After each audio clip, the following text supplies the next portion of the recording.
Hi, this is Chris Romansky with Sporktopia Games talking about Apocalyptic Attraction. Apocalyptic Attraction is a social dextduction game for 2 to 6 players, runs about 30 minutes for playing, and is for ages 12 and up. The game itself is going to include 60 meeples. There's 10 of 6 different colors. There's some city cards here that have different buildings with different shapes and symbols on them. There's some player color guest cards, player identifier color cards, cards that have different monsters you'll be supporting, and then cards to guess what monsters the other people are supporting. So the basic premise behind Apocalyptic Attraction is that you're in a dystopian present where these interdimensional monsters have come around and they start destroying the planet. Now, there's no real way to stop them, and so people have basically given up on humanity and are now part of mobs cheering on different monsters to destroy their city. And the monsters have some interesting names because the news media couldn't really figure out how to differentiate them. So the monsters that you're cheering for are Mr. Smashy Pants, Monstery McMonsterface, Kron, Daenerys, Fluffy, and Colbert Nation Destroyer. So I said earlier that this is a social dextduction game, which means it's a social deduction game that's got a major primary component of dexterity. So the way that this game plays is that you're going to give everybody a color. So in this example, we'll play with green, black, and white. So we'll show kind of a setup for a 3-player game. So now each person's going to end up taking the meeples that match their color, and you're going to set them on your color card. So we'll get those set up there. So you can see now you have your 10 meeples on your card, and then each player is going to get the meeple guess cards for each of the other players' colors. So set those up. Alright. And they're also going to get a set of each of these monster guess cards. So these are the smaller cards. They're the same size as the color cards. So you can tell that those are the ones that you're using for guessing and not the ones that are going to determine which monster you have. Alright, so now we get to the city cards. So we're going to take one of these at random and place it out in the middle of the play area. Alright, so now this is all set. And then the rest of these cards we end up dividing evenly, and we get rid of the extras. So there's 18 total cards with 3 players playing. That leaves 17, so there's going to be 5 each for the players, and 2 of these are going to end up getting discarded at the end. So we'll finish grabbing those. And those. And then we set the other 2 off to the side. Alright, so now we're going to shuffle up the monsters, and each person's going to get one that they keep hidden. So we deal one out to each player.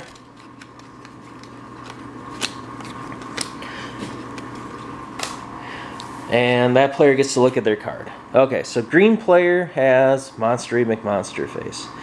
So these monsters, they travel around the town, and each of these colors represents a different emotion because they feed off of human emotions.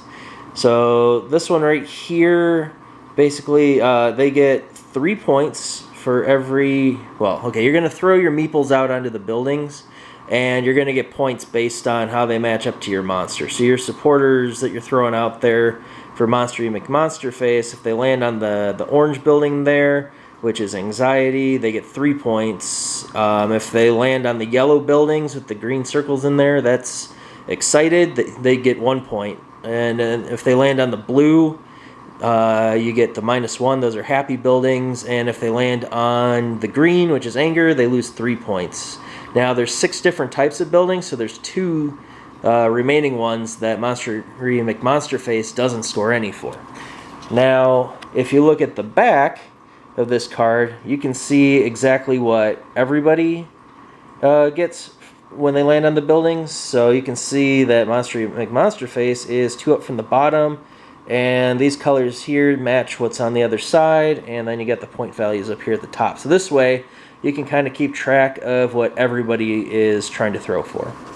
Okay, so how does this throwing work? So, okay, on your turn, you have 2 actions. If you have any of these city cards, one of your actions is to place a city card, and then your other action is to toss a meeple. So, let's see. Okay, I am Monster McMonsterface. I get 3 points for these orange, and I get 1 point for the yellow. So I'm maybe going to want to put a card out there that has those on it. So now, I take one of my meeples, I hold it with my pointer finger and my thumb. You're supposed to sit with your seat against the back of the chair, and you can't just hover over a card and drop it. You actually have to toss. So let's see if we can do this for the video here. We'll go toss a green. Okay. So green didn't quite get there. Green has to at least be touching the white, and it looks like I just narrowly missed. But for the sake of the video, let's say I landed there. Okay, so at the end of the game right now, I'm going to get 3 points. So great, you know, let's load up when we're throwing, and we get a bunch of stuff over here on that orange, and that's going to be a lot of points. But the thing is, if I do that, and the people I'm playing against are being astute players, they will notice that I have a pile of guys sitting on orange, and they're going to say, they're going to be looking at this card, and they're going to say, okay, if they're going for a lot of points, they're probably Monster McMonsterface. So there's a little bit of incentive to maybe not go for everything that's perfect. So maybe you want to go over here, and then remember how I said earlier that some monsters are going to get 0 on some things. So maybe you want to land one over here on Calm, which Monster McMonsterface doesn't really care about. Alright, so we'll kind of advance this game a little bit and start throwing some cards out here. So the way that the cards work is that you can put it anywhere that you're not directly on top of a meeple. So like that wouldn't be good. But I could place a card right there, and that's a legal play. So we get a few more out. Once you run out of city cards, then you're just throwing 2 meeples each turn until you run out of meeples. And we'll just do kind of a random toss here to speed over to the end game. And stuff can move. I mean, wherever it lands might not be where it is at the end of the tossing rounds here.